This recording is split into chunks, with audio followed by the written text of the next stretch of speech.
Ladies and gentlemen, boys and girls, it's the day we've all been waiting for a long, long time. Welcome to the Variety Sports Network. This is the Dugout Mug Studios, and this is the seventh inning stretch. All right, we've been with you all off season long. If you stuck with us through the nitty and gritty, through the winter months, through the early January and February, we are here, ladies and gentlemen. We are here. Major League Baseball has started. A couple teams rained out today. Well, sorry about that. You'll get to it Friday. My guy Aaron out there, I'm sorry about that. CP, BSE Sports. Sorry about that. But we are Josh, Daren, brought to you here, Variety Sports Network, seventh inning stretch. We're proud to be with you another year here with it. Josh, our first full year here together with it. We're excited about it. We've been doing the show for a while here with it. A lot of good games today. We'll get into that. A ton of them. A ton of good games put out today. A ton of them today. Maybe not your Cardinals. Maybe not the way you wanted to start out with them. My A's getting ready to start here their last game in Oakland in 20 years. The Tiers. We'll go from there. Can we get the emojis? We can cry together. Yeah, I'm glad here. So, seventh inning stretch. Proud part of glad to be with you again here, Josh Edwards. A lot to get in tonight. Opening day, baby. Nothing gets better than that. Oh, baby. It's opening day. You know, opening day if for the home teams. So, all right, rephrase. Back up. So if it's the home team opening up, it's super awesome for the fans. It's something that everybody should get to go to once in their lives. I have never actually been to an opening day, ever. Never been to one. Never been. Well, you got to think. My team was in St. Louis, and for 30 years I was in Indiana, and I haven't been in my job long enough to just take off a random day in the middle of the week to go get drunk and celebrate with baseball people. So I'm hoping to do it next year.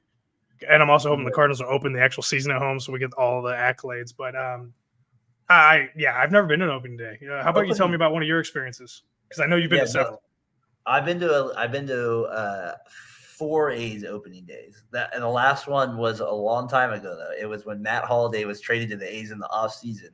And he played for the A's. I think that was 2007. I don't know what but that was around that time. He went to the A's. That was the last opening day I went to. But before that, I went to a ton of them. Before it's just fun because like everybody thinks their team's going to go 162-0. You have this great feeling come out of camp.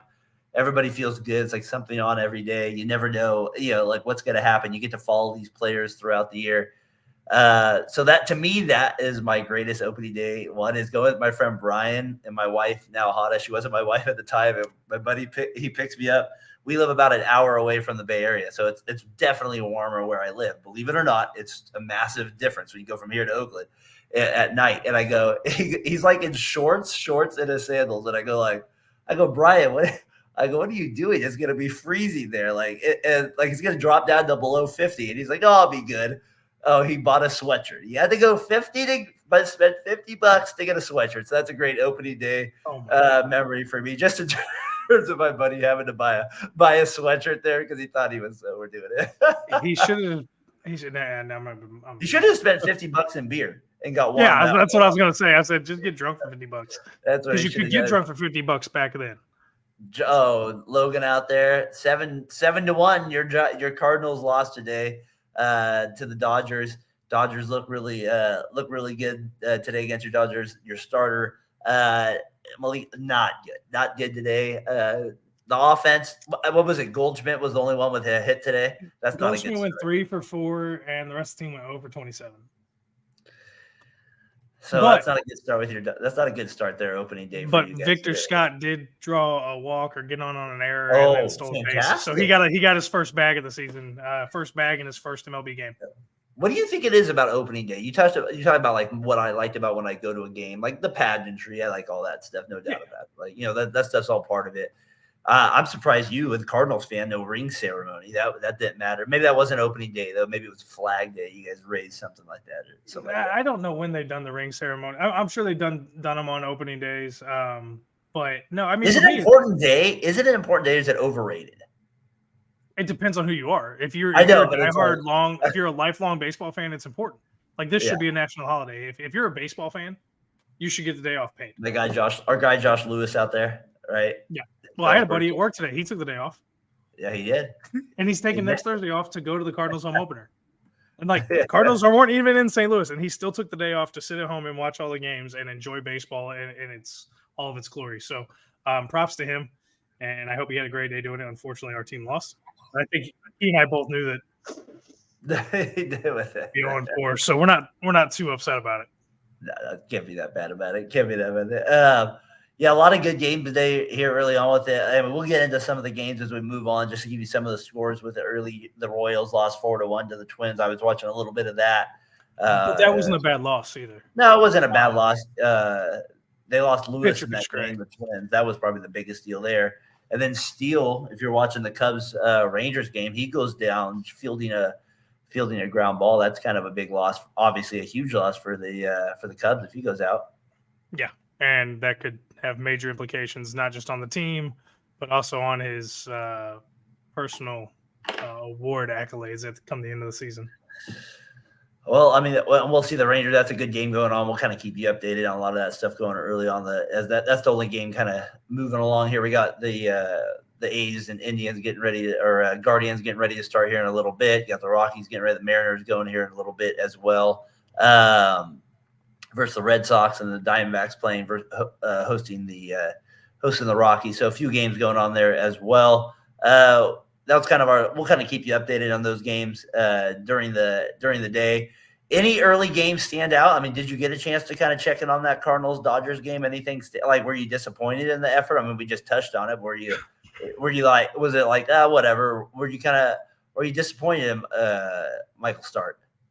I mean, Michaelis has this thing where he'll have a really, really rough inning, and then typically he'll come back and he'll have 2 shutdown innings. Mm-hmm. Well, that didn't happen today. I don't know what it was. I mean, he had a pretty decent spring training. It wasn't there, and I think he made some off-colored comment before the start of the season within the last 40 hours or so, and well, karma can be a you-know-what. I think it bit him today, unfortunately.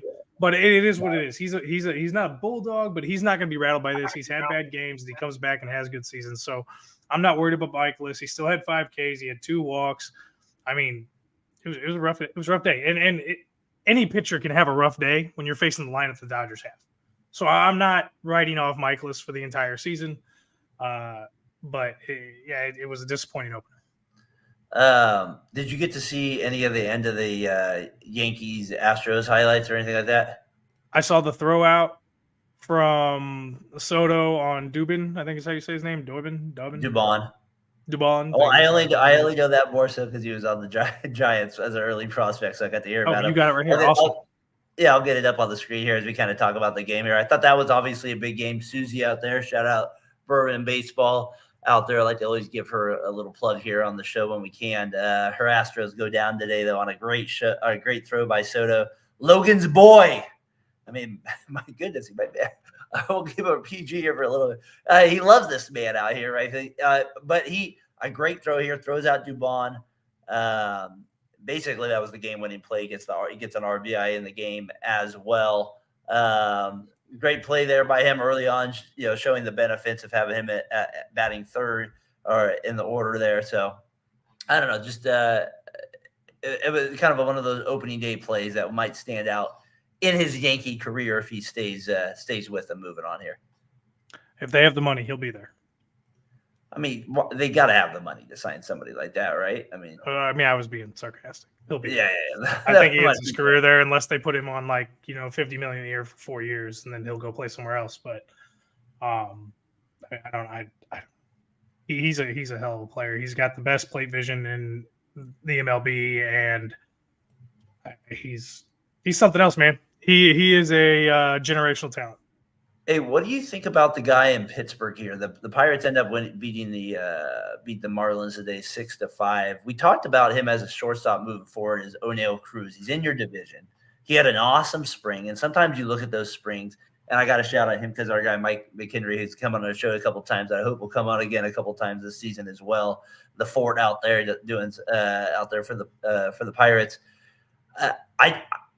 I mean, I've always thought this guy's stud. He gets hurt 3 weeks into the season, maybe less last year. And it was kind of like when you have it happens every year. You have some superstar go out early and you kind of forget about him over the year, but then he comes back. He's dominating here again.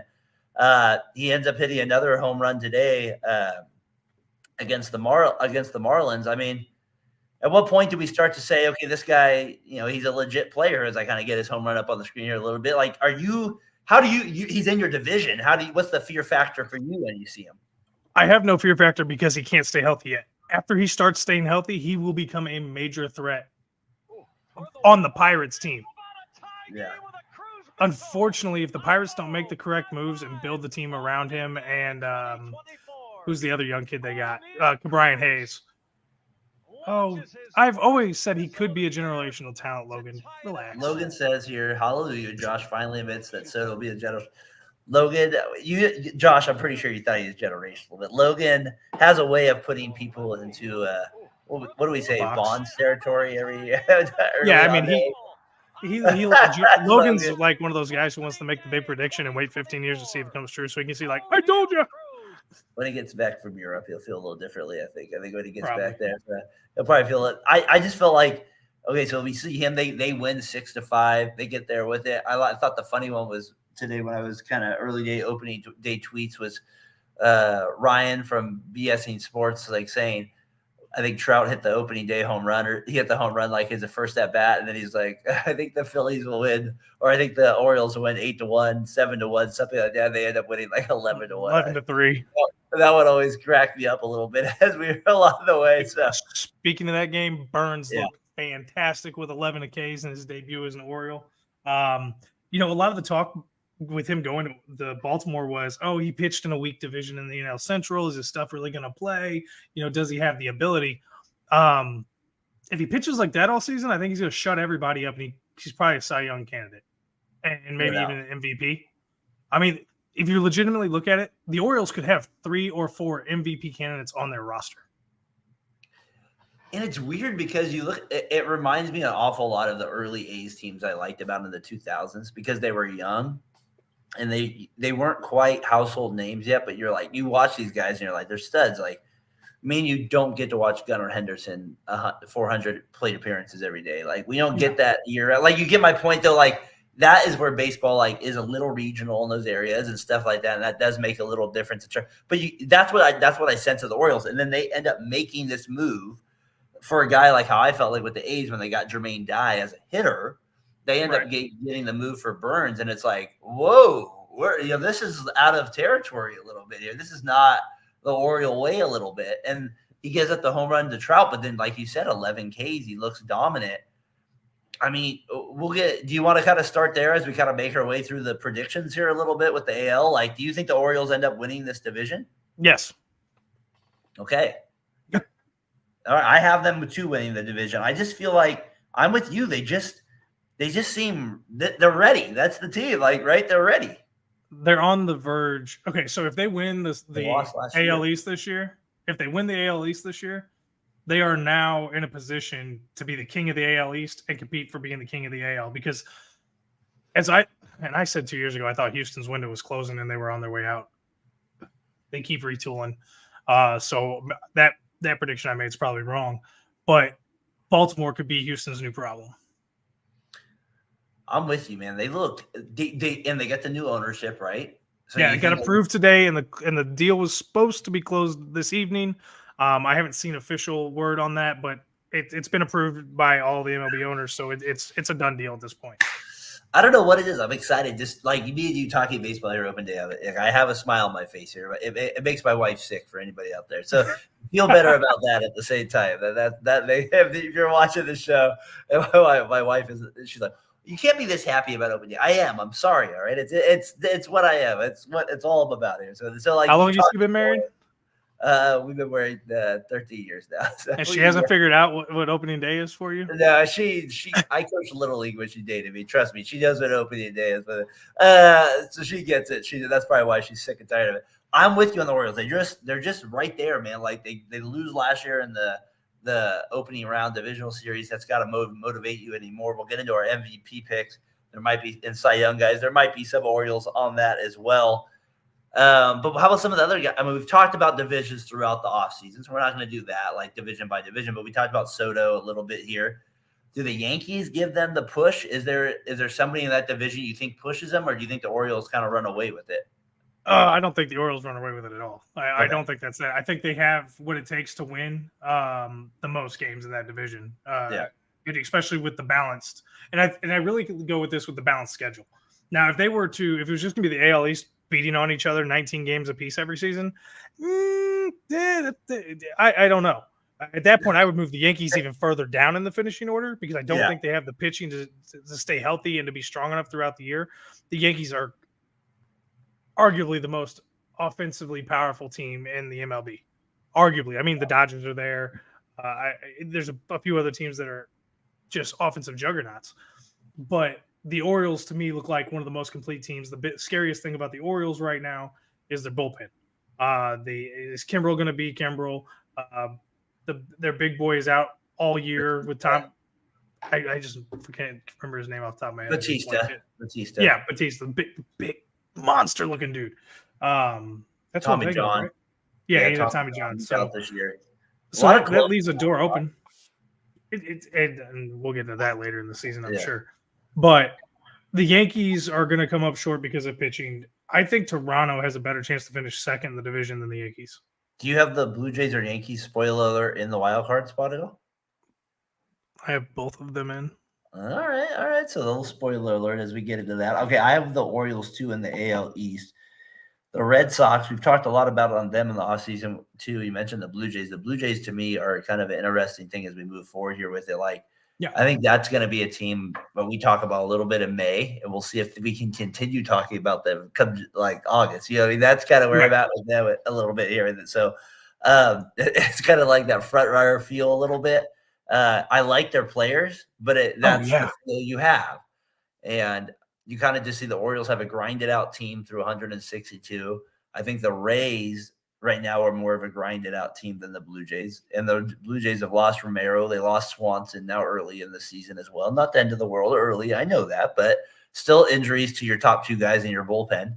That does concern me a little bit. And the Rays are that team in that division that just puts everything. It puts a whole wrench in that division. Oh yeah, because they are the definition of a wild card team because they don't play conventional baseball. Yep. Or at least not conventional to nowadays standards, at least when it comes to building a roster.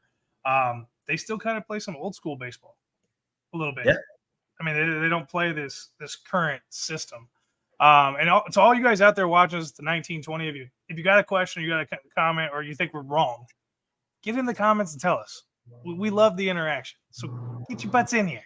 Tell us if you think we're wrong, or if you agree with us, for God's sakes. I mean, give me something to argue with.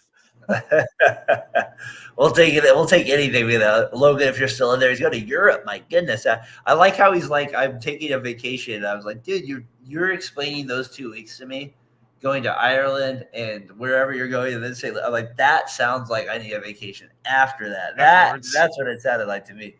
So I'm not sure what vacation he's actually talking about. He's going to lose 30 pounds while he's gone for 3 weeks. Oh, there you go. Because that food's so much better over there. There you go.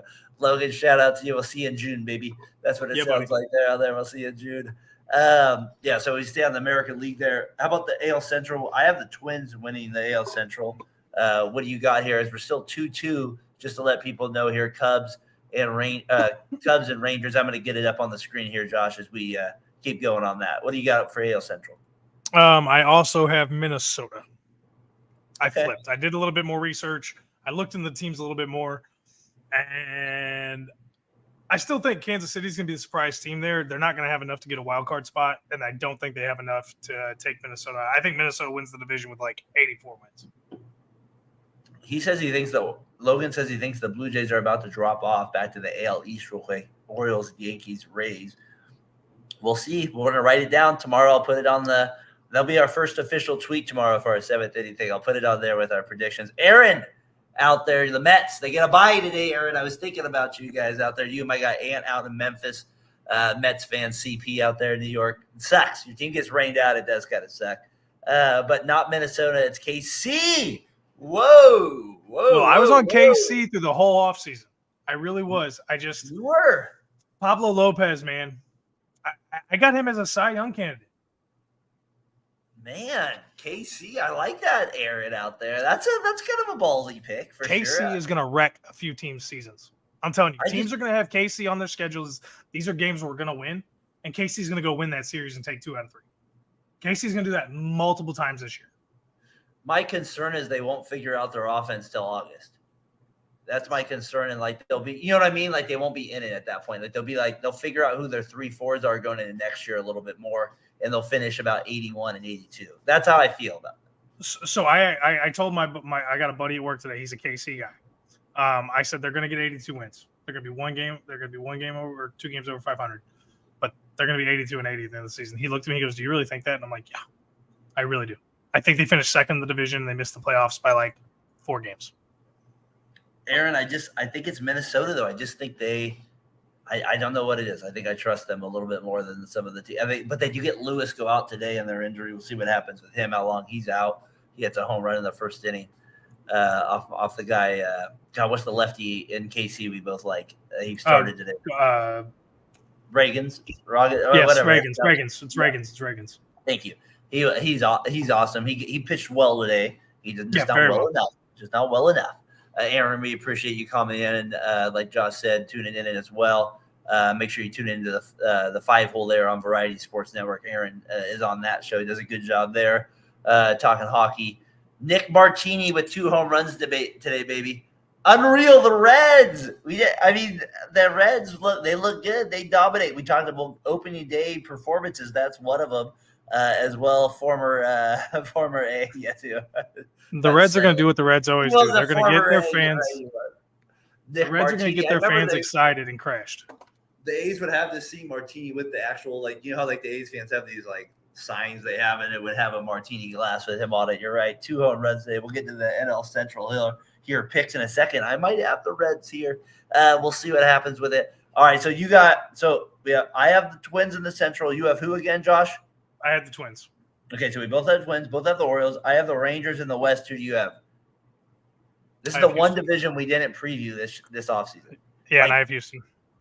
All right, so Susie trying to suck up to that bourbon and baseball. I understand. You got them in there. I got that. We got them with it. That division. You see Trout. Like, I love it. BSing Sports, the home run, and then he's out for it. He's done. So it's just. That the A's are done in this division. The Mariners are the one kind of wrench that I like to say. But the Rangers, we'll see. Can the Rangers keep it going? We got it up on the screen here, 2-2.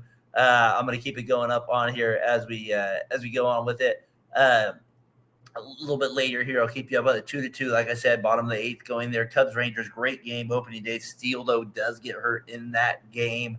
My guy Aaron here, San Francisco, Chicago, Atlanta. That's for Baltimore for that division. Yep. So what do you think for wild card? If you have Astros, I have Astros in the wild card.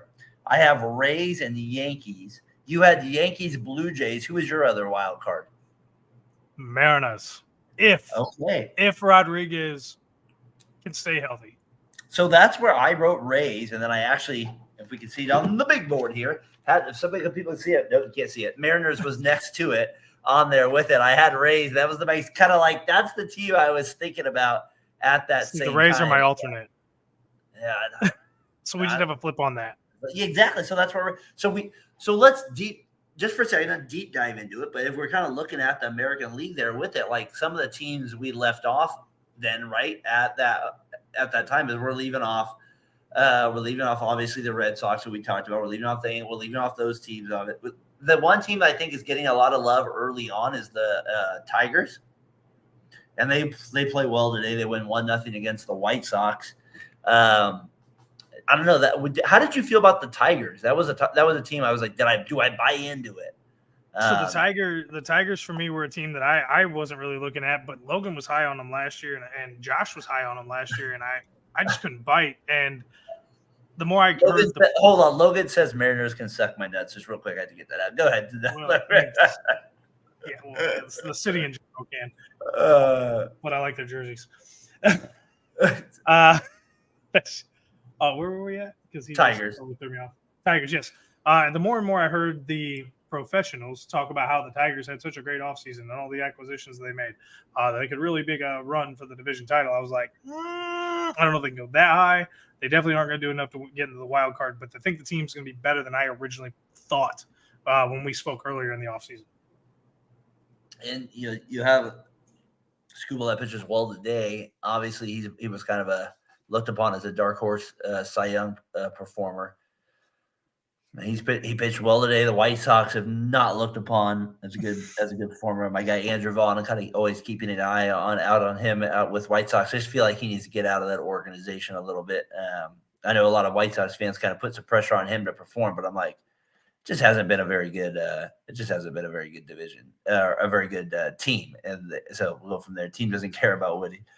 And I'm sure he's talking about the Mariners there. I know he is, and the Mariners are an interesting one for me, Logan, because you're right that if I was a team, that would frustrate me as a fan base. What that GM said, it would. I mean, it would. It would be like when you're saying like we're not going to commit all the way in because we don't see that future yet. It's tough. So like, I just don't get that. So. Well, that's in my opinion. That's an owner or a GM being very, very, very realistic about what he expects his team to do. That's what that says to me. I don't like it. I'm not saying I like it, but that would be my opinion. Why would he come out and say that? Because he's letting the fans know exactly what his expectations are. I mean, I guess. I mean, but at the same time, I mean, I don't know. There's a few I things like when you it. say we're not gonna spend money. That's what we're not gonna take it over the top. Logan wildcard is Yankees, Rays, Astros in that order. Astros drop off after this year. They'll make the West interesting through because the Rangers aren't doing enough.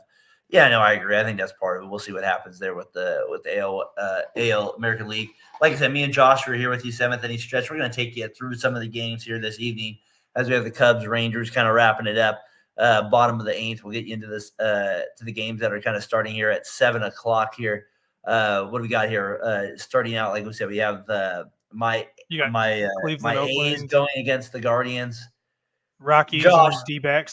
This is tough for me. I know you and Ryan mocked me the other day. Try to get in my head about them going to Vegas, but like honestly, like I have like 85 sticker stubs of like A's games behind me just randomly. You know what I mean? So like for me, it's not like no, like poor me. It's just like it's one of those things where it's just. I don't know really how to take it. Like, I don't know. Like, it's not like a sure thing they're moving to Vegas. It really feels sure. But, like, at the same time, I'm also like, it just kind of sucks at the same time. Like, it's hard. They're not going to be good, obviously. And then, this being their last year in Oakland where you went to games a lot growing up, it's just kind of one of those things where it's like, I don't know. I know we've talked about it a lot because I'm an A's fan. But, like, now today being the reality of the last opening day here in Oakland, with Stephen Vogt being the catcher or being the manager of the Guardians, where he had a big kind of last A's guy in the playoffs here. I don't know. I was thinking about it the last couple of days, just a little, like kind of just thinking about memories and stuff like that. It's hard not to. I think it'll get worse for you as the season goes on. I mean, this is the beginning of the end. Wait till game 162. Yeah. I mean, it's going to hurt. The opening day is one of those big days where it registers with you. Yeah. No, I mean, I felt the same way when the Rams left St. Louis. I lived in Indy at the time, and the Rams left St. Louis, and it crushed me. I was so mad. Like, you'll see my old school Rams hat up here somewhere. You're right there. That's from the championship in St. Louis, the St. Louis Rams championship, not the LA Rams. I won't. I never root for them again. I'll never root for them again, except for when they play like the Patriots. It's weird for me. It's weird. Like I'm like I don't know where I'm at with my fan base. Like. I almost feel like I feel like I'm almost Pirates with it because it's like that's the team I've always kind of been like.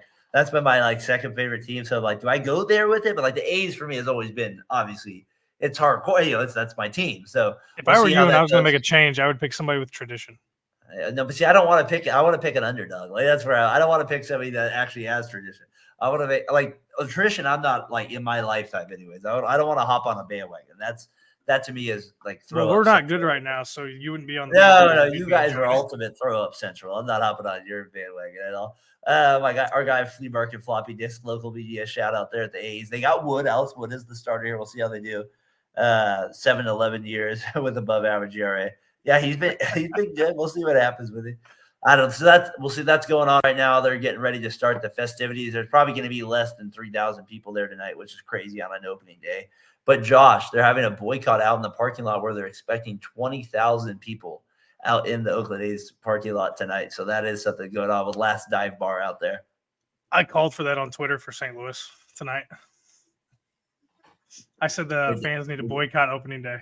Actually, the opening series, I think, is what 20,000 in the stands or in the parking lot tonight. I almost wanted to go, but my wife's like, no, we're not going to go that crazy. Like, right. And you had commitments to me. I commit. Well, like, yeah, exactly. I mean, like, she's like, we're not going to that. Well, they're going to boycott tomorrow too. They're going to do the whole weekend series with it. So the fans are out in the parking lot. Yeah, they are. They're just right there. Right now, 20,000 of them. That's part of it. Our guy's last dive bar, which Susie, we always like to bring up on the show. Of course, she interviewed the guy there with it, who was the head of it. He's been on locally here on all the new stuff. So we'll see what ends up here with that. That's kind of an opening day story here. It is. For me, it is. I'm going to be honest. Like, it is what it is. And when Josh will talk more about it as the year moves on, of course. Can I give you a little bit of hope? What's the hope? When my dad, my mom, and no, well, it's not hope. It's just it's a story that'll relate. So when the Cardiac Cardinals left St. Louis, the football Cardinals left St. Louis, my dad wouldn't root for the Rams when they came to St. Louis. He started rooting for the Arizona Cardinals. So, I mean, you have that option if you want to. You can stick with the A's. I like how John on Out of Your Falcon Mind says I should root for the Braves because everybody gets traded to them. So and they have an A on their hat. So I was like, that's maybe where I should go with it. It's a good transition. I gotta go Mike McKinley with I gotta go Pirates. That's where I'm at with it. I've been a Pirate. I've always loved the Pirates hat. It's like I've always loved all their hats with it. The Towns losing, they have the Austin Warriors, not the A's, not the Raiders.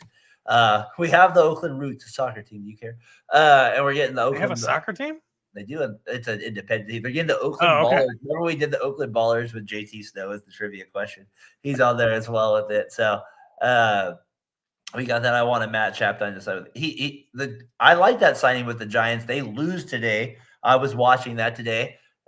Josh, you might be proud of me. Try to do a little local research here for the podcast. I hit up the local Teddy Bruschi place here, and I grab a beer, watch the end of the Giants Padres game, and there's a lot of opening day brings a different atmosphere to people. So Giants end up losing 6-3 to the Padres as well, or 6-4. 6-4. Giants get a run late there, but yeah, Daren should have a LeBron style of choice when he decides which team he'll root for.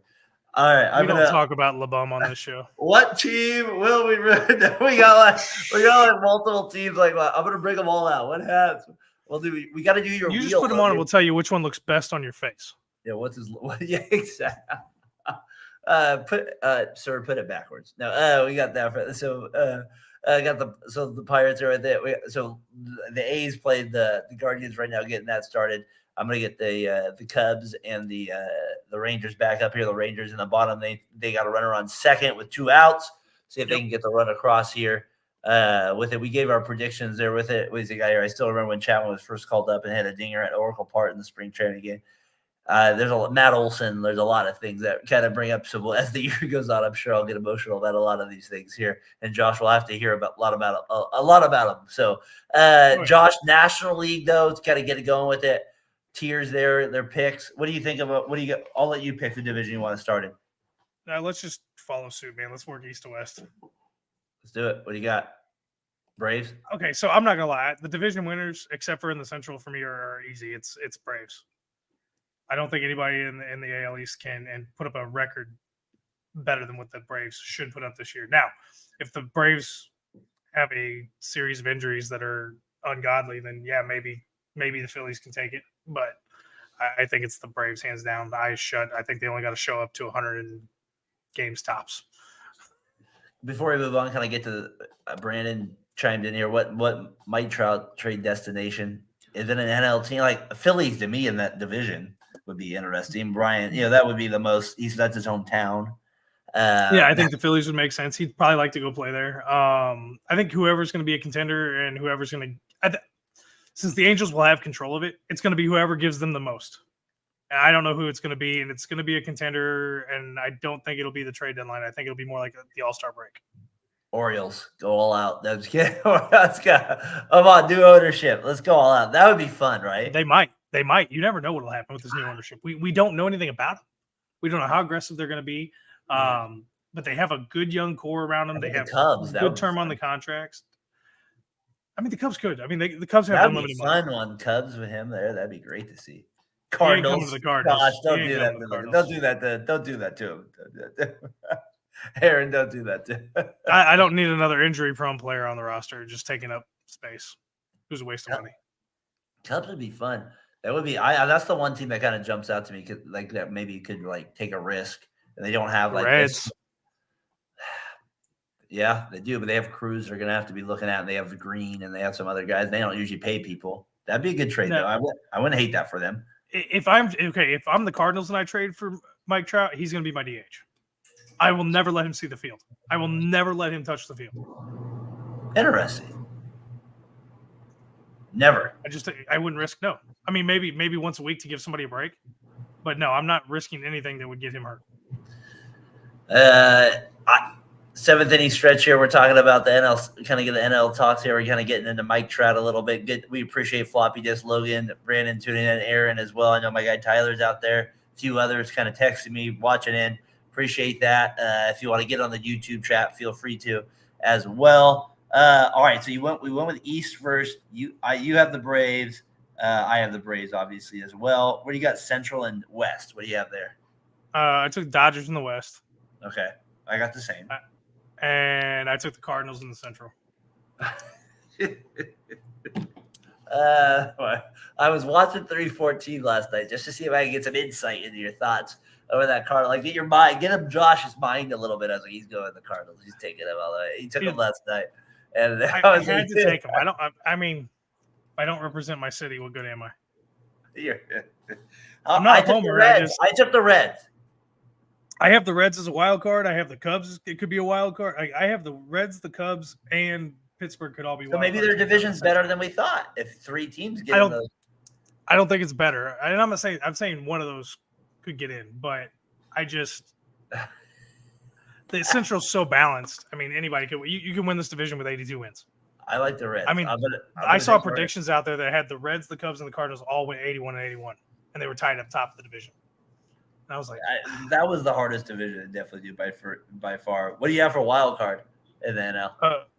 So I am actually taking San Diego, Arizona, and Philadelphia, and then I have alternates as Chicago, Cincinnati, and San Francisco. And the Chicago and Cincinnati are more like alternates to win the Central Division. I have the D-backs, Padres, Phillies. So those are my the same wild cards. Yeah, so I said the Giants Padres one was tough for me. Today's game didn't matter. I picked this last night before the game, just for people out there watching. This had nothing to do with the 6-4 win today. I just think they're overtime. I don't trust the Giants offense enough yet until Farhan proves me something there, and I'm going to trust San Diego a little bit more until I'm proven otherwise. So that's where I got with it. Remember the NL Central was better when Houston was there. Remember when Milwaukee was in the AL as well? I would love to get rid of Milwaukee, not because I have a problem with Milwaukee. I just love the rivalry that St. Louis and Houston had. It was so much fun. I have so many great memories from being a kid with that rivalry. It was a great rivalry. I would love to Houston back. It was one of the best. The Edmonds home run, all that good stuff. Pujols against Lidge, all that good stuff that you got there. Yeah, the AL and Central, that was a good one. I remember those. The A's going to play their KICU 36 out here. We go play the Brewers out there. Greg Vaughn on the Brewers. That was a big deal. That was good stuff out there. County Park. Let's put it this way: little Brewers. There might be little Brewers mentioned, folks, and maybe an announcer for the Brewers in our MLB Flashback. If you take a listen there later, a little hint there going into that. Milwaukee Stadium. County out there. John Jaha. That was my guy out there, John Jaha. He played for the Brewers and came to the A's. And then I went to where's it at? Right here. I went to a game, and they had like this giveaway. They literally gave away this John Jaha, like little. This is a bat they gave away at a game. When I was a kid in 1990, like a legit. Yeah, they can't do that anymore. No, they're not giving these bad boys away anymore. It literally they're too expensive and too dangerous. No, it has to stay right there. Like that's what they gave us. So all of them, I love it. All 15,000 of us got a John Jaha bat out there with it. So good stuff with the Brewers out there with it. Tigers should have kept their old park. Same with the White Sox. That is one park we've done. Remember we did the Griffey catch and I did the Cecil Fielder flashback where he hits it over the stadium. That is on my. That would have been on a bucket list to go to just because of the uniqueness of like what a crazy design. Absolutely insane. Insane. No, Jaw was good there with the Tigers, and we'll see if the Tigers can bounce back this year. A good win today against the White Sox, 1-0. Skubal gets the Hold win on. there. Did you say good win against the White Sox, who are arguably the worst team? Well, in the when you win 1-0, obviously your ace performs. That's a good win. We'll see tomorrow what happens with it. Not a good win. We'll see. All right, I'm gonna reserve judgment on that. A terrible win. Is that a thing? A terrible win? Can we say a terrible win? Yes, it can be a terrible win. Right, if you don't blow out a really, really bad team, that can be considered a terrible win. Yes. Prince Fielder, he did the same out there. Yeah, Prince Fielder was a beast as well. Played for the Brewers as well. So NL Central, you got the wild card Phillies. That NL West. I don't know if you saw. I think you saw my little video I put out with Jordan Montgomery now going to the Diamondbacks. I was like, let's go, D-backs. Way to make that division interesting. Like, I was, like, proud of them. Like, let's go. Like, way to, like, they put, like, Giants, D-backs, Padres. Like, is that the best? Like, is there tiers? We talked – I think we texted each other about this during the week. But, like, is there tiers to this? Is it NL West or AL East? How do you see this as we kind of get into this season here? Let me see how deep that's buried in the text messages because I would rather read it because I left it open – for somebody to hit the joke, and it took Logan a lot longer than I anticipated. You get to it, too. Still buy me some time here.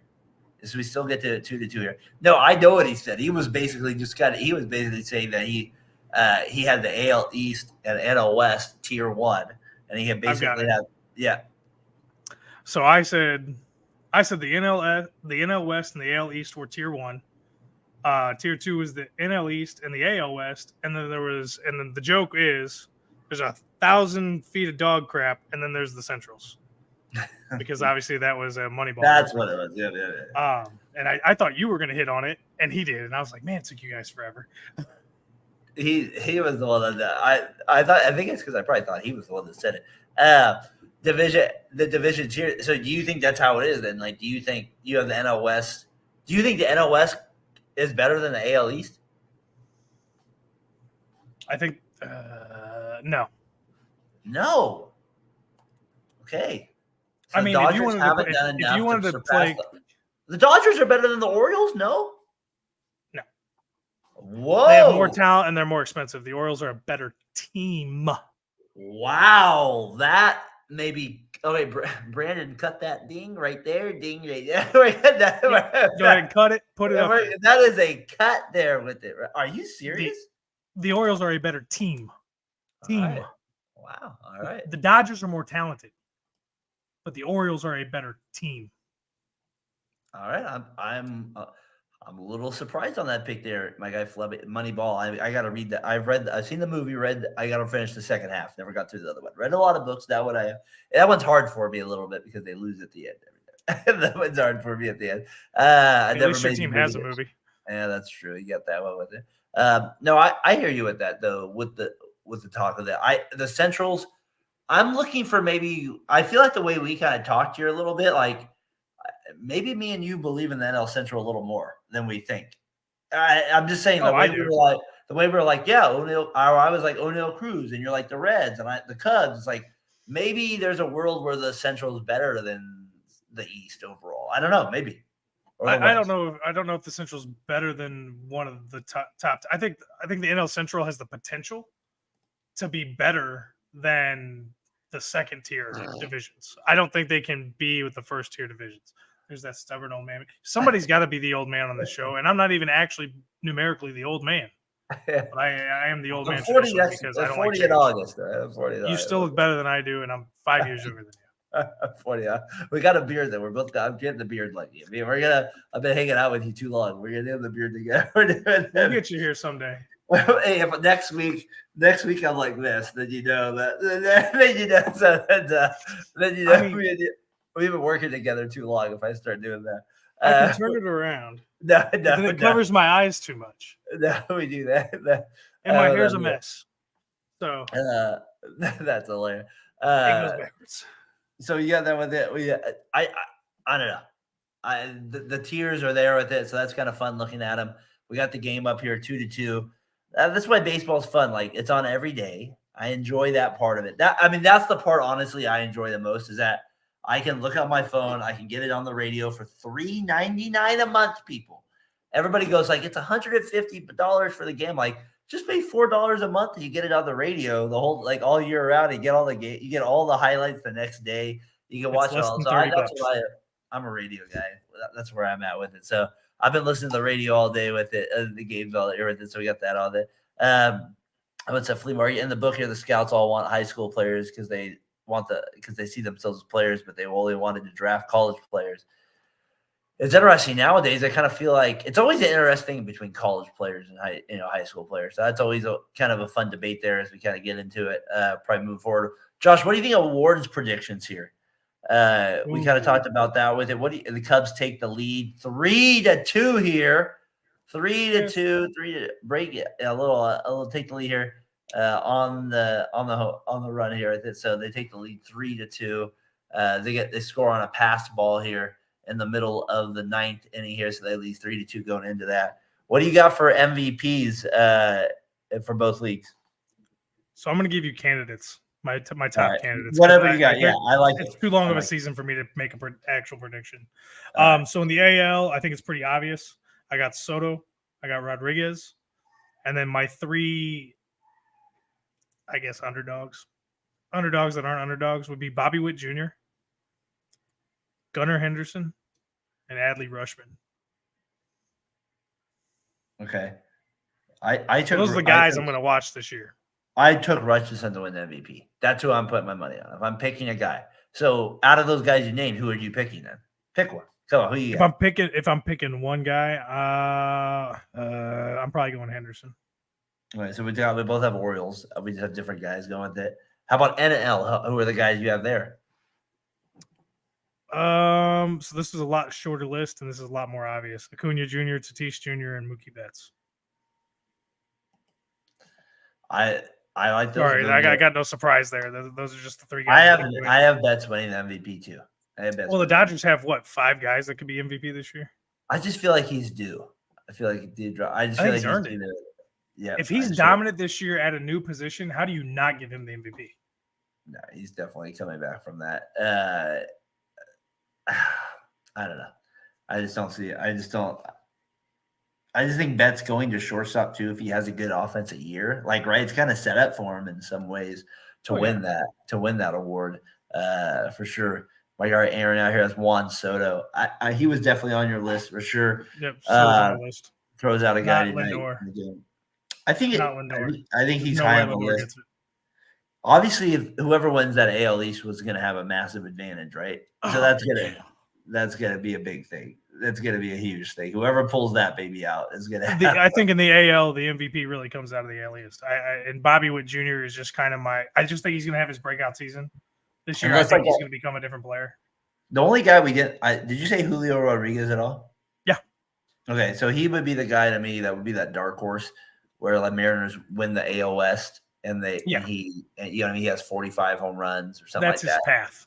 If they don't do that, he doesn't have a path. But yeah, I feel like he feels like that might be that guy. It's a good call there with it. NL Betts there with it. Do we have somebody that maybe surprises you in the NL that maybe where we're thinking like, oh, we're not thinking this guy. I'm thinking this is a guy that I know he's good, but a lot of people kind of forgot about. I'm thinking Tatis Jr. Tatis Jr. Yeah, he's a world where I think that he could win this MVP. If he comes out and plays the way everybody predicted him to play after his first season, then yeah. And if he stays out of trouble, then he very well could be there, especially if San Diego's up there at the end of the year. There's a play in the bottom of the 5th day where the guy, he's on first base. Webb had thrown over 2 times to Tatis, so he knew he could run obviously on the next one. So he runs on the first one. It's a foul pitch. He runs on the second one. It's a kind of a grounder between the pitcher and first base, and he keeps running, makes it over to third base. That's the type of MVP. You know what I mean? Like just a play like that where he ends up getting himself into position just on a ground ball to the pitcher, basically from first base. Just a heads-up player, and that's a good mention on his call as well. How about he's a smart ball player. He's just a dummy. I mean, but the dude's a smart ball player. Like you can't take that away from him. He has a great baseball IQ. Who would be a pitcher? You know what I mean? Because sometimes you see that where a pitcher being MVP. Is there a guy that? He's the most dominant one. So you have him for NL Cy Young then? He is one of my guys to watch for the NL Cy Young. Do you think like that's my thing. Like I'm always impressed when the guy wins MVP and Cy Young. Like that's always one of those things where I'm like, damn, just take it both like that. You know what I mean? Like, hey, if you have a sub 2 ERA, you have 200 strikeouts, you throw 200 innings, and your strikeout to walk ratios like 8-1. I don't know how you don't get MVP and Cy Young.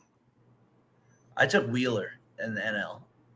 I got Strider, Webb, and Wheeler as options. I would bet on Strider. So Snell not in there? No. Too late. Too late. He's not prepped for the season. I think he's gonna take those first 3 starts, and that's just gonna put him behind statistically. Oh, that's fair. I understand. He's got to adjust a new catcher, new pitcher, new pitching coach, the whole 9 yards. The advantage he does have is his manager. He played for his manager in San Diego. How about the other guys? We talked Gallen, right? He's on there, and Glanslow. He pitched today as well. He pitched well. Those are some guys that I had strong consideration for as well in the NL. Josh, yep. I don't know about you, but like when you look at the box score in the morning or something like that, like when you see the starter, is that the first thing? That's got to be the first thing you kind of like, oh, that's a good match. Or do you look at something else? Yeah, okay. No, I look at starters first. Yeah, because if you're like, oh, that guy is going, that guy's nasty. Like, I'm watching him pitch. That's part of it. It's for me, it's starters and then lineup. Unless I'm looking at the Cardinals, then I'm looking at the lineup for the other team first. Like if it's a division game, that box I don't care score, who the pitchers are. I have Wheeler getting it. There's some good ones. How about Texas tied it up? Texas tied it up. We got it right here. Yeah, I got it live here on the screen here. As if you're following here, us on game day here with it, Janikowski, not Sebastian Janikowski, Travis, not Sebastian. He kicked bombs. Not the Raiders kicker from Florida State. Unnecessary first-round pick still, but we got him. What do you think about one of the greatest kickers of all time? Hold on, timeout, pause. Let's go football for 30 seconds here. One of the greatest, most longest tenured football kickers of all time, and you said he was a waste of a first pick? He never had a big kick, so let's go from there. He never had the opportunity. Well, we'll go from there. He don't watch his rookie year. Don't watch that. So what do you think about we go to the AL with it? I have Gilbert from the Mariners winning it.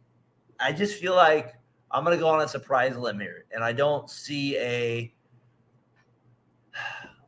don't know. There was a few that I was kind of thought about going with. I was like, I don't know. Like, do I go with Pablo? Do I go with Burns, the obvious one? Do I Scooble, Valdez? I was like, just screw it. I'm going to go on the limb a little bit, and that's kind of what I'm going with. So you just named all my candidates except for one. Well, yeah, but you can explain why you like him. Yeah, but Kirby. So the other guy on the Mariners? Is that kind of crazy? We both have both guys winning the Cy Young. I don't have them making the wild card, though. You do have them making the wild card. So it's funny how we look. And I think about that. Like, I'm like, okay, Daren, if you pick this guy to win the MVP, like, you gotta like, is he making the playoffs? That doesn't always happen, though, like Trout, obviously. No. So, but you have to kind of think through those predictions when you make them, obviously, a little bit. Like, hey, what's going to be, like, they can't finish in last place. No, but Cy Young's an individual award, and if the pitcher is just stellar, regardless of what his team – I mean, Logan Gilbert could come out and finish the season 17-3 with a 2.25 ERA with 200 strikeouts and 200 innings, and how is he not a Cy Young finalist? Even if his team doesn't make the playoffs. The Cy Young – that's why I like the Cy Young. It's an individual award, and I don't think what the team does should matter at all. This is my problem with baseball at this point, and all the sports, to be honest. Like, if you look at the NFL – the MVP 9 times out of 10 is a quarterback, and a quarterback who was in the Super Bowl. That doesn't mean he was the best quarterback during the season. Yeah, no doubt. It's just and the same thing with baseball and MVPs and everything else. It's the most valuable player is the most valuable player to his team. That doesn't mean that they had to be the best team in the league. He can still be the best player in the league and not be on the championship team or a playoff team. Trout would be the best example. For quite a few years, he was one of the best players or the best player in the league, and he was on a crappy team. Carter walks there. Tavares is up right now. He's down 1-2 in the count. Rangers have a chance to win the game here in the bottom of the ninth against the Cubs. We'll keep you up. Jung's going to do it. Josh, what do you have for Rookie of the Years? NL Ariel. Give them both to me. All right, we'll go AL first. I got the obvious ones on my list: Jackson Holiday, Evan Carter, Wyatt Langford, and then my one sneaky is Nick Lofton. You think Holiday can win it though? Like, I'm not gonna. This is my diamond notes thing. Like, and we talked about it a couple weeks ago, so I don't want to like just be like saturate this, but like the Brewers bring up their guy, the Rangers bring up Langford, and it's like, why aren't the Orioles bringing up Holiday? Like, is it just to give them a little momentum in the second half? Maybe is that part of it? Is it contract wise? Like, I think it has a little bit to do with contract. I also think they kind of want to see what they have already, and see if they need him. It's just so odd to me. I just don't get it. As I can't believe he didn't make it out of camp. Tavares flies out to left field. It's just one of those things that boggles my mind. Like, if this is the NBA, if this is the NBA, you're bringing up your best player. You know what I mean? Like, I just don't get that a little bit here with it. So, Josh, we're hitting about the 58-minute mark here on seventh inning stretch. Hope you're enjoying your time here as we're giving you opening day coverage. Appreciate the 34 people in here at the time here tuning in. Either on Twitter, on YouTube. Be sure to continue to follow us throughout the year. We'll be with you throughout it. We'll continue to give you good content, give you updates throughout the year on it, and we'll give you live coverage probably a lot during the year like we are tonight. So if you don't get some of these games, me and Josh will be able to update you on a lot of them during the game, and we'll give you we'll mix it up and always make it fun here on seventh inning stretch like we do here with it. So we have the rookie of the year with it. Yeah, AL Langford you mentioned. He's out of Florida. He got an RBI today in this game versus the Cubs. Highly touted as well, so we'll see how that goes with it. We kind of talked about some of the best pitchers going into to the MLB. I saw that thing with Gallen, Castillo. We didn't even talk about Castillo on the Mariners too, and he might be the best pitcher of them all. Right, and that's I think it's because we don't trust their offense and we don't trust their management, right? Right. That's my only problem. Like the Mariners have one of the best starting pitching rotations, top to bottom. Hands down. It's just odd that me and you both kind of see it that same way. We're like, the talent's there, but we don't trust these like core things of it to like kind of make it happen at one point. But I think I penciled them in. I had them 7. So we'll see. If it's the NFL playoffs, they get in for me at that point. And so they get in as we keep track here with it with the end of the ninth movie. We're going to extra innings, baby. We're going to the extra innings here with it. They're moving on to the extras there with it. They're within the A's and the Guardians still tied here. Rockies, Arizona getting just started. They're tied as well. All right, best performances, opening day memories. You kind of brought up memories earlier, so I won't get into that a little bit. We kind of touched about that as well. We got there with it. Do you want to do NL Rookie of the Year or no? Oh, go ahead. I thought you got for NL too. I didn't know we were jumping back and forth. I got lost. Sorry. I had Yamamoto as an option. Chiriot, Skeens, Lawler. Those are those two guys. Jackson right Merrill. Yeah. I think Yamamoto is the favorite, obviously by a ton. He's gonna get all the innings. So as long as he's the coverage, he's the guy there with it. Sorry for skipping over that a little bit there with it. Skeens is better. I can't wait till we get McKinley on again. Like honestly, my Pirates guy, my inner spirit. Get out here, man. We got to get him on here. You got to get him on again. I'll also reach out to him. He's really good too. He's doing a lot of stuff though. He's working with Team USA out there too. So ex-catcher for the Pirates. So he's been on a couple times with me and Josh. Really good insight on the game with it. So like some of the opening day leaders, we talked about it. Like I just thought some of the fun ones I got to go in here at the bottom with it was like Randy Johnson, 107 strikeouts. He's the open, like no doubt. Like opening days he would have it. Tom Seaver, 16 opening day starts. Like that's insane. 16 opening day starts. That's a lot, man. We're talking Walter Johnson didn't even have that many. Like that is like we're like that's a lot of starts for a guy that played in the 60s and 70s. So I just think that's one of the big ones of all time. Can you guess the home run leaders on opening day? If you had to guess one name, who would you think it would be? Home run leaders on opening day. You would know 2 of them for sure. Tyler O'Neill. Nope. Dude, he seemed to always hit a home run in Bush during opening days. It's with 8 total home runs on opening day as it just goes across the screen. Nope. Mr. Ken Griffey Jr. has 8 opening day home runs. Frank Robinson, and of course, the big donkey, Adam Dunn, out there had 8 home runs. He's actually the leading RBI guy too on opening days. Is Adam Dunn as well out there with it. So I'm going to keep some of the opening day stats here going at the bottom. See, I was looking something up when that was rolling. That's why I never saw it. I know I'm messing with you. When you were looking down, I was like, oh, good, he's not looking. A lot of injured closers. Williams, God, yeah. He goes down for the Diamondbacks today as well. Yeah, Batista, you talked about as well. Romero going down. A lot of guys going down there. Devin Williams for Baltimore or for Milwaukee, he's not even out in yet. Yep, he's out as well. So a lot of closers going out there as well. Shohei Ohtani, the gambling thing. Are you? I kind of feel like I think I'm in the rare where I kind of believe him, but like, are you? You sound like you're not. No. You think these two? Okay. You think he gambled on these teams and he's paying a debt? No, I don't want to go that far. Well, that's what I mean. What do you mean? Like, or is he covering? I don't. I think he's. He said the guy stole from him. I know, and that's what I don't believe. Okay, so you don't think he stole? No, I don't think he stole. I think Shohei Ohtani knew exactly what this guy was into. I think he knew exactly what kind of trouble he was into, and he was trying to help out his friend.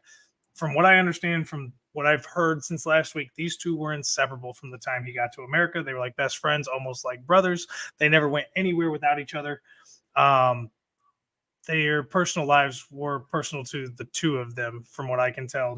They weren't really personal from each other. So I don't think there's any way that Shohei didn't know what his interpreter. I can't say his name, which is why I'm not saying it, because I don't want to add insult to injury. But yeah, Ippy Mizuhara. Yes, I can't say it right. He said he bet with a bookie, the interpreter. Yeah, but still, I don't think that seems like 2002. Like you just bet online, right? Yeah, like why wouldn't you bet online? And if you knew, especially if you didn't think you were doing anything wrong or you could get away with it. MLB's trying to push this though, Josh, under the rug for sure. Oh, of course they're going to try to push it. Their $700 million man is implicated. Manfred they don't want to investigate this. The biggest. They're not going to invest. It's going to be a fake investigation. It's a faux investigation. Thank God. We're never going to know the truth. Shohei's going to get away with whatever guilt he does have. And I don't think he bet on the game, though. I don't think he did either. But I think that's what's going on, and he lied. Right? Okay, but it's a character issue to me. It's a character issue to me. You're getting paid $700 million to come and play baseball in America, and you can't tell the truth. And that's my problem with it. So, what do you think the truth is? That he covered his butt? I think he was just paying the dude's debt off. So you think? I don't think he didn't know anything. I don't think the guy stole from him. Would you have more respect for him? He's like, hey, Shohei here. I'm just telling you, I knew this guy had a massive debt. I have a lot of money. Obviously, I'm his friend. I thought I could do him a favor and pay it, and that's what it was. Would you? That's what I think it was. Absolutely. But why would he just say that if that was the truth? Because he knows he now knows what gambling in baseball is, and he does not want to be tied to it at all. It doesn't matter if he's tied to it; it leaves a stain on him. If he's tied to it in any way, shape, or form, it leaves a stain on him, and he doesn't want that. And I don't blame him for not wanting it. What do you think of the Pete Rose video where he's like, I wish I had an interpreter. I've seen all the memes. I haven't seen the video, but yeah, the memes are fantastic. Pete Rose is one interpreter away from making it to the Hall of Fame. I mean, they're fantastic. But no, I think there is more to this than what is being told, and I don't like it. It's a bad image for baseball. And if it comes out that he was dirty or he was betting on the games, it's going to be a real bad mark for baseball. So I hope it's not true. I hope it wasn't. You're looking at it different than me, and that's what might be fun about this as we move through it. I think he's like, I told Tyler when we did the podcast, I said, is there a world where he just doesn't worry about his money? Like he's so like where he just isn't like he doesn't even think about that. I'm going to be honest. Like my wife does a lot of that stuff. Like if she wanted to, she can screw me. You get my point. Like I don't even think about it. She just takes care of a lot of those things. Like maybe that's what he has. And maybe he had access to something he wasn't aware of. 4.5 million. That is where we have a key amount for. So that if it was a couple $100,000, maybe even $500,000 over 5 years. But if they're only like $200,000 payouts, maybe it's not like something where you notice it right away. His accountant's going to notice it. He's got an accountant. He's not like he's running his own finances. Man, it's going to be fascinating where this goes during the season because baseball just wants this to be swept. Oh, they want so under the rug. So under the rug here. Opening day here with some of the games here on the docket. If you're still tuning in, we're hitting an hour, 5-minute mark. Josh and I got about 20 minutes left in us. Diamondbacks 2-1 here over the Rockies. Gurriel Jr., who they re-signed the D-backs. They take the lead here. They're early on against the Rockies. Guardians take the lead 1-0. And it's still 3-3 runner on second, Josh, or they take the lead here, the Cubs here. I'm going to get that back on here in just a second. Hold on. I'm looking at it live. It's still 3-3, top of the 10th. Cubs have man on second and third with 2 outs. So we'll see what happens there. That will keep you updated here. Coach is yelling, though. I know some of you are probably turning into that NCAA tournament as well. So if you're kind of tuning in between both of us, I know a few of you that are for our guys out here that are fans of the Arizona, a few teams are out there. But this is baseball season, baby. We're all locked in there with it. Cubs have the bases loaded with 2 outs. Yeah, I got it up on the screen here, so be sure to follow along with us here if you're on the opening day here. Josh Edwards. Morel is up to bat. Breyer here. Morel up to bat here. We'll see what he can do. Robertson Bellinger pitching. Bellinger. Morel has go ahead, he's buddy. 2 for 4 so far. He's 2 for 4 so far. He's 2 for 4, yeah, with a single and a triple. Batting 500 on it. Hey, Josh, that's a foul ball. If that would have stayed fair, that would have been a grand slam. I have below here contracts that Boris signed. Bellinger, one of them. I have just so people want to know the big 5. The contracts here are below on the ticker here as well. Here with some of the signs there. JD Martinez signed with the Mets. I'm looking forward to that Mets game tomorrow a little bit. See if Diaz with the trumpet. See if he can get on the board tomorrow. Diamond notes. All right, so there's a lot on this. There's a lot on. Jordan Montgomery do the Diamondbacks. A huge deal. Obviously, you want him to the Cardinals. I mean, he wasn't coming back though. Will Smith, 10-year deal to the Dodgers. Dodgers is showing off. What a great deal for Will Smith in it. To me, he might be the best catcher in the game. Oh, right now he is. Best hitting catcher. The best all-around catcher, yeah. He's great, man. He's fantastic. He's a clutch player. Great defense. He calls a good game. He manages his staff well. I mean, he's the cream of the crop right now. He's so good. And the thing I like about him is that his consistency amongst his team throughout all these years too. Like he's been with like a lot of Dodgers teams. A lot of people think, he might be new to the scene. Like he's still young, but he's been here quite a while. So for me, I have a lot of respect for Will Smith. I've had him on my fantasy team for a while. So when you have somebody on your fantasy team for a while, you kind of get a day-to-day grind about what this guy has. So really good on his part there with it. Will Smith, he gets that big deal as well with it. Rojas, he has some very interesting comments coming back at Jazz Chisholm Jr. Remember we played those last week. He went on with Chris Rose's podcast. Yep. And went off on that as well, kind of defending himself. And I feel like rightfully so after hearing those comments. Like, I think the one thing that Chisholm Jr. forgot to understand was that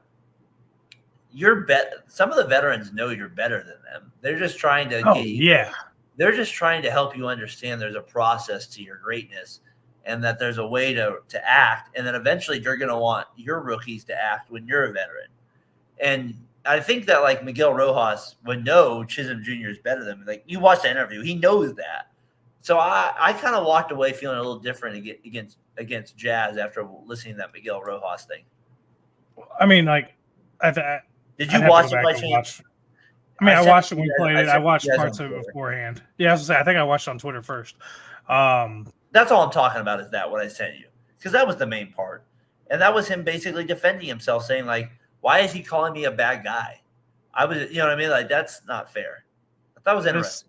This to me goes generational.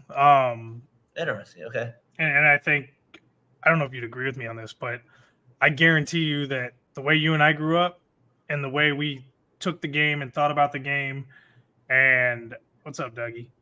How about those Reds? Yeah, they had one good game, just like they do at the start of every season. And then I picked the Reds to win the division, Doug. Come on, that's like 50 followers. Give me 50 more, Doug.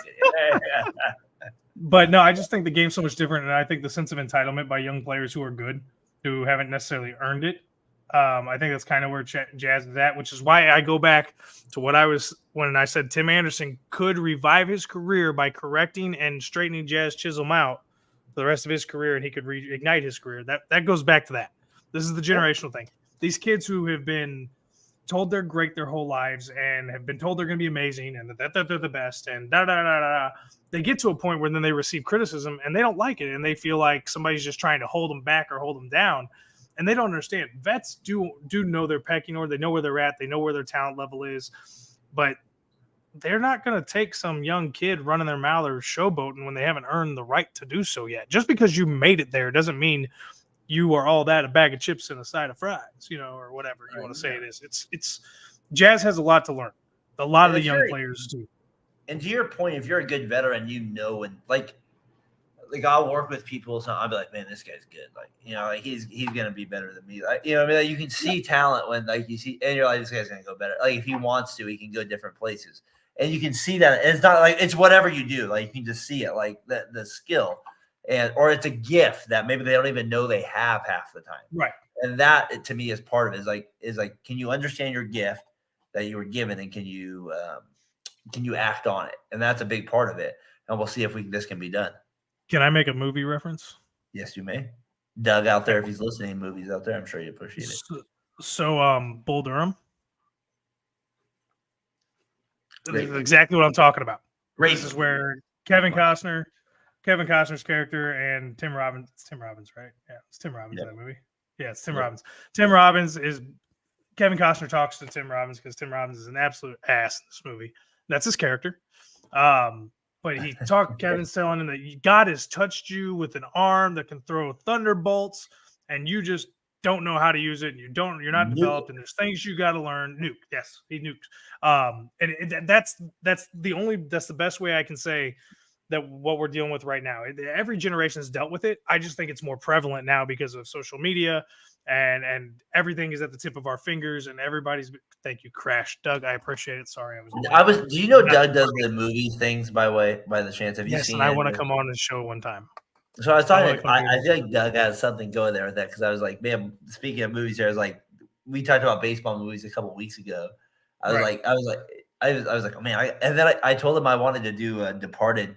But then, like an hour later, I told him a couple hours later, I was like, "No, my favorite movie is Shawshank Redemption. I want to do that." Oh, yeah, that's my favorite movie of all time. Then I want to do baseball movies. Out there, do. So, Doug, you got something going there with it. Doug, you can call both of us off movies. Yeah, we'll get him on here on seventh inning here. Hopefully, talk a little Reds baseball here right before the Reds burn out. That'd be a always the cheap shot involved there, right, Josh? There at the 3-3. There, just go ahead, Josh. What were you saying? But no, I think it's generational thing. I think it's just worse now, and we didn't see it when we were growing up. Like we'd see the kid in the dugout who thought he was all that, and then once the coach was like, "You could do this better. Why would you do that?" and he was like, "Who's the guy on the Cardinals that like thought we was all that?" But like, is there a guy there you thought you were like, "Oh, this guy's gonna be good," and he overdid it or something like that? Jack Flaherty. But he was good. He thought he was all that, a bag of chips, and you know what? He wasn't that good. He got hurt, lost it, and he never was able to come back, and he still thought he was all that. He had the potential to be a true ace in the MLB and set some records and have a legacy. And he never came back from the injuries and was never the same guy. For our hardcore A's fans out there, Adam Pyatt, that's the name I'm going to say out there. You'll have to look that up, Josh, but that's a guy out there. That was a prospect of the A's. Back in the early Piatt. That was Adam Pyatt, right-handed hitter. But he ended up playing with the Rays a little bit too.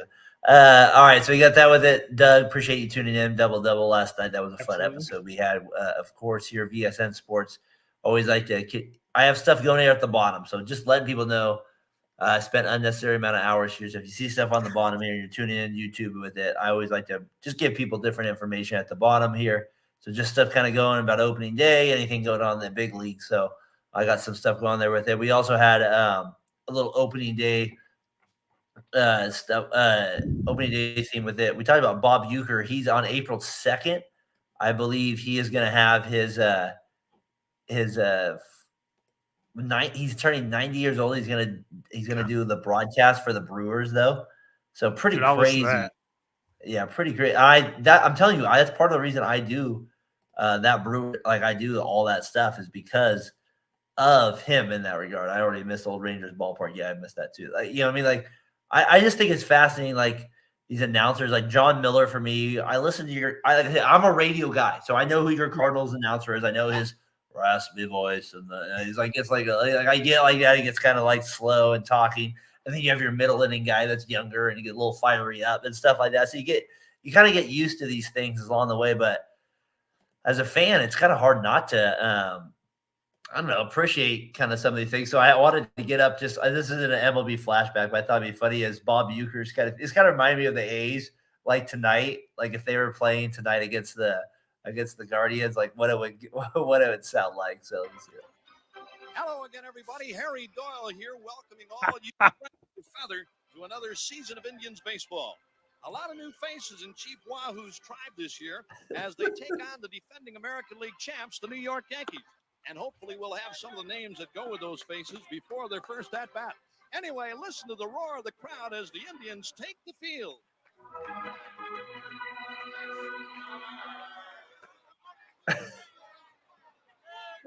It's my favorite part. Yes, sir. Love this club here in Cleveland. They love this team in Cleveland. That's kind of how I feel like the A's like, all right. And our guy here, Flea Market, great job here with this. The Braves, they were 11-10. I opened up the newspaper, 11-10 Cubs. They are TBS, Braves at 4-10. It was, I mean, for me as a kid growing up, this is what I had, like fantastic, right? Like a kid cable.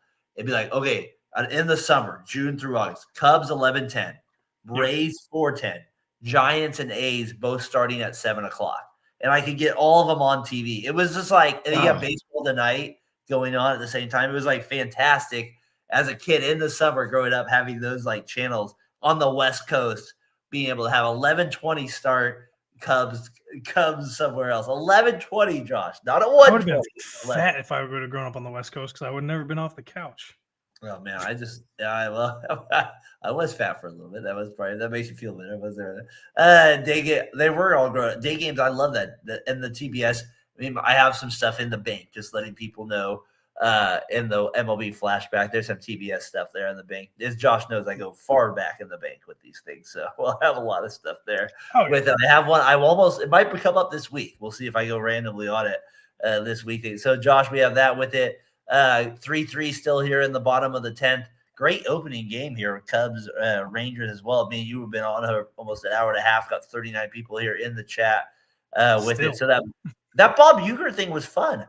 Like it's fun. Have you seen that movie multiple times or no? Yeah, it's a great movie. I mean, okay, so remember, child of the late 80s. I hate movies nowadays. I'll be honest with you. Basically, every weekend, I watch some movie from the mid to late 80s, or a movie that was made sometime between the mid 80s and usually 2000, 2001. Did you ever see they're all better than anything made now. Do you like the one? You know the guy where he's the manager of the Twins, Little Big League? Yeah. Okay. Do you like that one? Or do you like that one or Rookie of the? You don't like that one then? It's my least favorite of all the childhood baseball movies. I kind of like that one. I feel like it's underrated. I feel like it's underrated. The Griffey Johnson angle, I think, changes it for me a little bit. I think that's what kind of gets me a little bit. I do like the Bonds and Bobby Bonilla in the Rookie of the Year. That one, or being Tyler. What are you talking about? She's stacked. Like that's always a classic line there. That one's hard not to deny. Right. The milk's done that body good. What are you done? Like, so I want to give a quick update real quick. It's bases loaded, bottom of the 10th, 1 out. Langford is at the plate. Smiley is on the mound pitching for the Cubs. All right, so we got a little action here going with it, a little Smiley action here with it. Josh keeping us Jim Morris, Dennis Quaid. Yes, that's a great movie. The Rookie was so good. That's a good movie too. With it, I kind of like the one where I like. Obviously, for me, I don't know. My wife hates this movie. I like Field of Dreams, so I like that one. She hates that one. She does like the one though. She's okay with the Tigers one with Kevin Costner. The love of the game. That's one of the worst. That one. I like the baseball parts in that game. They're like that's the weird part about that movie. Is like I like the baseball parts, but there's some like unnecessary romance at times. They're part of that. So, Josh, this has been fun, man. Opening day here, kind of like going over the games here live. We thought this would be fun, kind of doing it. Appreciate all the people kind of chatting in with the flea market. 61. That's a good one too. We did that a couple weeks ago, Little Big League. I think we kind of left 61 off actually. We did. We never talked about 61. And Have you I don't seen think that we movie? talked about no, I have not. That's one of the few I haven't seen. That was my grandpa's favorite movie, and my grandpa died in about 2001. So you can tell me that you have to do. Yeah, so you have to watch that one. That was been a while ago. I'll put that on the list. What'd you think about the Jackie Robinson movie? I liked it. I thought it was 42. It's called 42, right? 42, yeah. Yeah, I think it was excellent. Well, it was excellent. What's the actor that he passed away by now? Chad Boswick. He's really good in it, and I like a lot of. And then obviously you have Costner in it as well. Yeah, or not Costner, the guy from Star Wars. Harrison Ford. Harrison Ford, he's in it as well. I said yes to Costner because you're usually right. Yeah, thank you, I appreciate it. That's right, I with it. So time hits it in the gap. Texas Rangers are going to win. Walk it off in the 10th against the Cubs. Oh, there we go, everybody. He was 0 for 4. Hits the game-winning hit into right center field. Texas Rangers are charging the field. You're right. Heim gets the win. The catcher had a great season last year, all-star last year as well. Okay, this one I do like. Hardball. I do like that movie. But is it a baseball movie? Yes. To me, it is. See, I say it's a baseball movie. I had this argument with somebody the other day. They said it's not a baseball movie. I'm like, gambling movie? it's I mean, it's a redemption story, yes, and it's a story of change and seeing the world from a different light, yes, but it's a baseball movie. It's a baseball movie. Is what brings them together to give you the moral of the story. It's not just a tool; it's the center of the movie. When I was having a Teddy today, somebody was telling me that obviously the 70s one always brings that up to me, that you guys with, G Baby. G-Baby. Yeah, that was a tough scene in there. Where that was. G-Baby and Kofi, baby. It's a gambling movie. It definitely is. The Bulls, it wasn't the Bulls that screwed him over, Doug. I think somebody screwed him when they were there. So he switched his pick to cover the spread, or he switched the pick. For me, it's always obviously League of Our Own. We did that scene last week, but a couple weeks ago at that. G-Baby, I love that G-Baby. See that? But what's the other movie I'm thinking about? I can't think of it right now off the top of my head, but I'll get another one up there with it. So a lot of good baseball movies there with it. We're kind of getting to the end of it. Hey, MLB Trivia. Can I give you that as we kind of get to it here at that? Can I give you a little MLB Trivia here? I have seen this. Very good. Facing Nolan was very good as well. I did like that. It was a good documentary. Very good. It was a Knicks Bulls game. Knicks Bulls. There you go. So it was. I remember right? That, man. Doug, I remember that one. That was a great scene there. That was a good. What was the one with the? Gosh, me and my brother we would make fun of this. The guy, it's the guy that has like the mustache and the hairy chest, and he went to Japan to play baseball. Mr. Baseball, I think that's what it's called. I think it's called Mr. Baseball. Yeah, that one was on like TBS and TNT. Anything that was on TBS and TNT all the time. We watched 8 Men Out, another great one. That one that stands out to me in that movie is where the guy he's putting his hand over there and he's looking at a candle. I'm like, my gosh, that freaked me out just doing that part with that. That's a good movie as well. Josh, I think we're getting a lot of ideas for a podcast this summer. I know, right? Who am I? Trivia, Josh. It's time. And I'll get the video up on here. Come on, Doug. I'm 1 for 4, right? Doug didn't get my NBA one right last night. He didn't get it right. That was an easy one last night. That's disappointing, Doug. What, Douglas? Doug, can I call you Douglas? Is that part of it? I have this guy. I want to call him Dougie. Dougie, I call him Douglas. Right? He's got to have a nickname. I'm sure he does. Maybe not. Maybe he's intimidating enough where he's like, no, you call me Doug. That's where he's at with it. What do you got with it? Hit number 1. I played from 1999, Josh, to 2016. I was a 6-time All-Star while starting my career with the San Francisco Giants. Okay, we're in my range of knowledge, but I still need. So that's what I'm thinking about. I'm thinking we're in the range of Josh Edwards here, where we want it to be. I'm assuming you need probably a little bit more time, a little bit more guess. And my hands are here. I'm not searching anything. We're not. I want to make sure we're clear because I've never had the ability to search before. Now I do, and I'm not. So Josh, just to let people know, Josh is square with it. Josh is not trying to set anything up with this. All right, so hit number 1. We'll move on to hit number 2 here with it. I am the all-time leader in saves for the Minnesota Twins and was the 10th pitcher in MLB history to record 300 saves.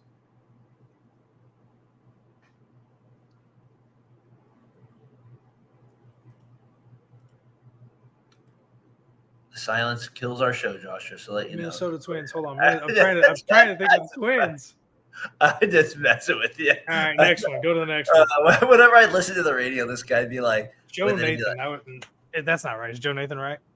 Joe Nathan is right. It is. I right. would never came up with that ever.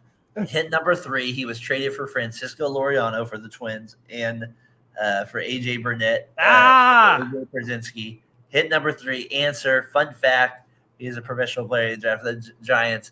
He was called the Rook out here. Well done, floppy disk. Joe Nathan out there. He gets the job done. Yeah, he was a Giant. That was a big deal. The Kuiper and Krug out here. They call him the Rook out here. He was here for about 3 years, and they traded him for Liriano. He gets it set in the deal. Obviously, he was very good for the Twins for a little bit. And the Giants get A.J. Brzezinski for a year. Not a good trade for the Giants. Maybe one of the worst trades ever. They give up Nathan and Liriano for Brzezinski for 1 year. That's one of my favorite ones. But, Josh, like I always like to do, we got to bring up a reason why I have a trivia question up here on the question. So let's go back to a flashback little video here of why he'll be on here with it. So Joe Nathan and a bat against Mr. Ben Zobrist against the Rangers. A 12-second video. Zobrist. Here we go. The 3-2 pitch. Outside ball. Way outside. He throws that thing outside by a mile out there. By a mile. And the guy, so I had that one's been in the bank for about a couple of years here. I had that one on the bookmark system. I had to eventually get that there. Can you imagine ending a game on that strike 3 drop? I mean, look at I love Joe Nathan's face. Because he was like, I missed it. Wow. Wow. He's like, wow. Wow. Wow. And when the pitcher gives it away that wasn't a strike, that's when an umpire should be reprimanded. That was great. A floppy disk unreal, the classic moment. It really was. It was kind of one of my favorite ones. I don't know. I just enjoyed that one. That was kind of one that I always enjoyed growing up. One that I saw a lot with it. What you remember Joe Nathan though? I remember who he is. I would never came up with that answer, but I remember who he is. Yeah. See, I remember obviously as a Giant, being a Bay Area guy, him coming up, and then the Giants fans being pissed about that trade. That's like one of the all-time trades that Giants fans look at Tyler, where they're like, "Oh my gosh, AJ for Liriano and Nathan, we gave up this guy." So they hate that trade with a passion. So that's one.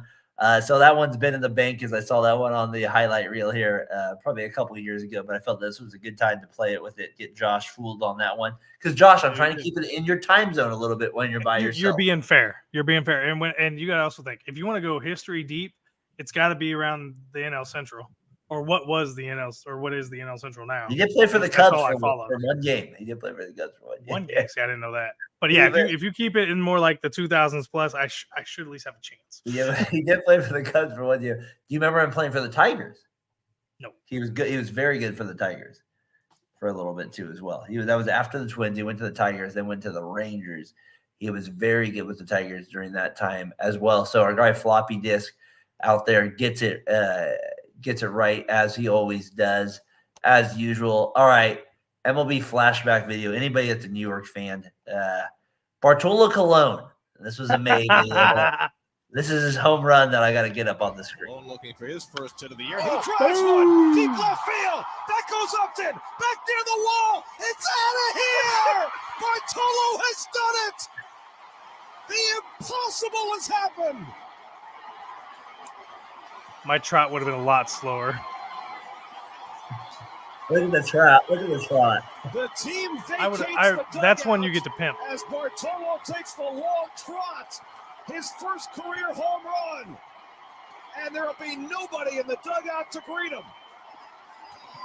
This is my favorite part, Josh. This is one of the great Nobody's moments in the history of baseball.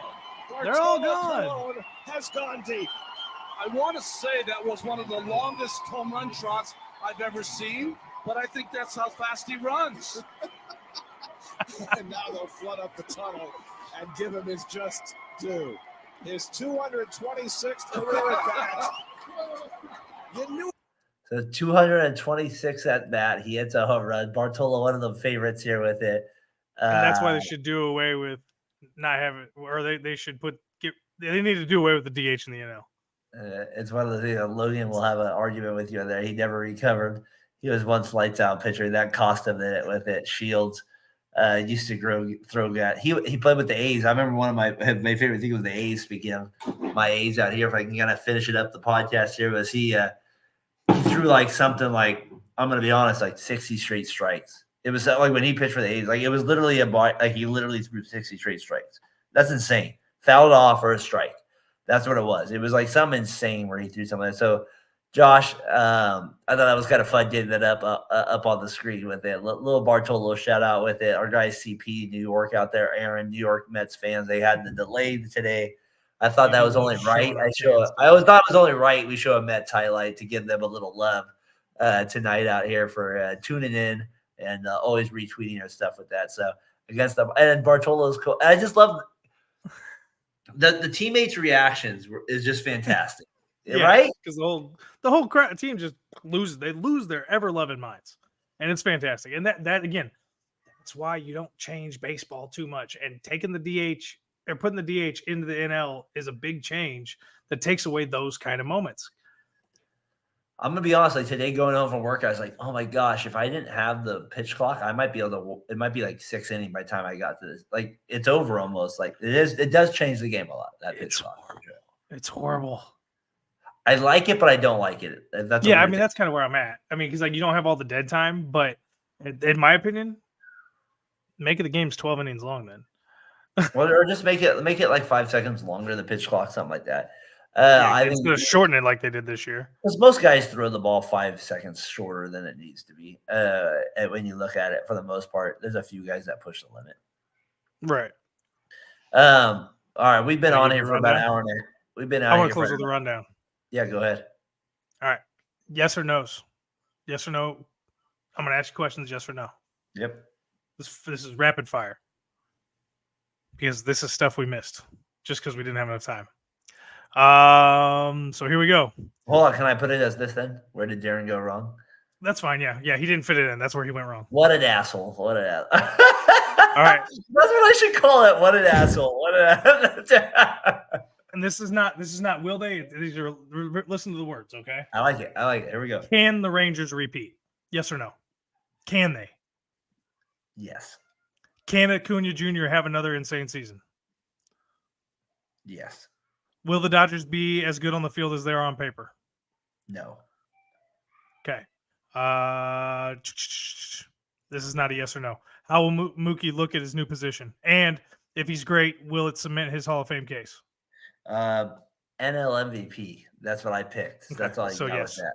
I just want to make sure we're staying there. Yep. Can the Orioles continue to get better and make a case to be the cream of the crop in the AL East or even the AL? Yes or no? Absolutely. They have the most elite talent, and they are ready and primed with the addition of Burns to take the next step. Do the Braves cement themselves as a dynasty this season? No. Are the Yankees legit or not? No. Is Trout still a superstar, or is it just fan love? Absolutely a superstar. Can the Phillies find a way to win the division this year? No.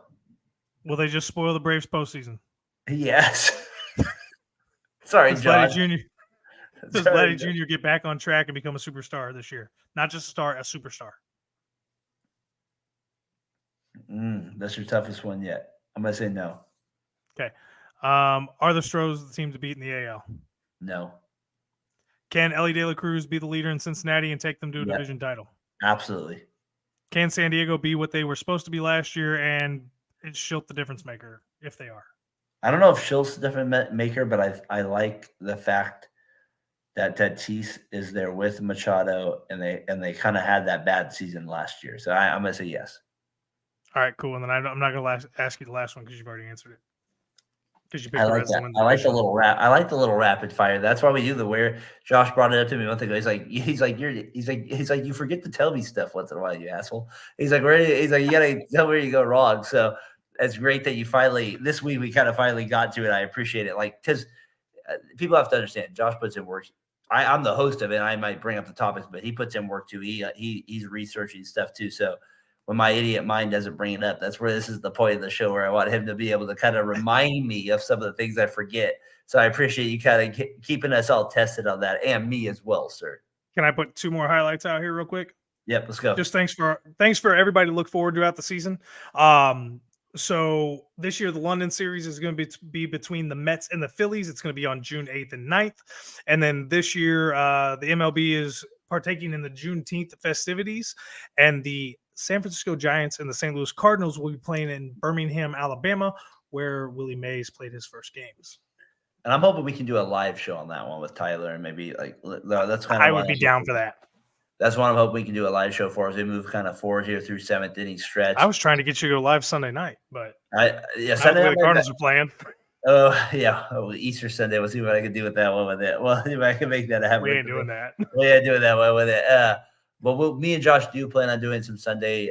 Maybe not the whole game on a Sunday, but we'll do some shows Sunday as well throughout the year here too. Josh, opening day baseball. Good doing a show with you, man. I know we've been doing it all year. I'm looking forward to the new season with you, my friend. Dude, it's going to be a blast. This is going to be so much fun. All 43 of you that are still here at the end of the show, thank you so much for being here. We appreciate it. Tell your friends we're here. Get in the comments. Be a part of the show, because this show is for fans by fans. The whole reason to do this is because we don't want to be like ESPN. We want to hear what you have to say. We want you to be a part of the conversation. We want you a part of this, because this isn't just for us. This is for you guys. And if you're not a part of it, then there's no reason for us to be here. So make sure you're jumping in. Give us your comments. Like, share, subscribe. Tell your friends about us. Come on the shows. We're going to have a great time all season. It's going to be fun. It's going to be different. Grab your popcorn. Get your whiskey, your beer, your soda, whatever you want. Come and join the show. Have a good time with us every week. Appreciate you, Josh. It's going to be fun throughout the season here. Well said there, sir. All right. Can't sum it up better than that, folks. It's been a good first show here, Josh. I look forward to next Thursday with you as we have a week of baseball to kind of talk about. Got a couple games ending up tonight as well. Do you want score updates before we leave? Yeah, let's give a couple of score updates here to get out of here. Cleveland's up 6-0 over Oakland in the middle of the 4th. Boston's up 3-0 over Seattle in the middle of the 4th. And Arizona is blowing Colorado out in the bottom of the 3rd, 10-1. So it looks like that Red Sox game is what I had to look forward to, maybe a little bit with the Mariners, see if that way can keep it close. Come on, A's, make a difference here. See if we can kick a field goal. Make it 6-3 here with it. Josh Edwards, like I said, a year and a half. I know Brandon, before we came on, he said this is maybe the 3rd season of 7th inning. I'm proud to be part of it. I know I've tuned into you and Logan as well. Hopefully, I know you've said that I've added a lot to it, so I appreciate that, and I hope that we can keep it moving forward here with it. And we're gonna our goal is to have more people on this season, and to have more opinions from other people around the sport of baseball, not just me and Josh is talking about it. And we'll be with you every Thursday. That is our goal, and we hope to see you throughout the baseball season. Appreciate everybody here with it. Happy opening day. So for Josh Edwards, I'm Daren Breyer, Fat Boy Fadeaway Sports Variety Sport Network. We'll see you guys next week. Take it easy.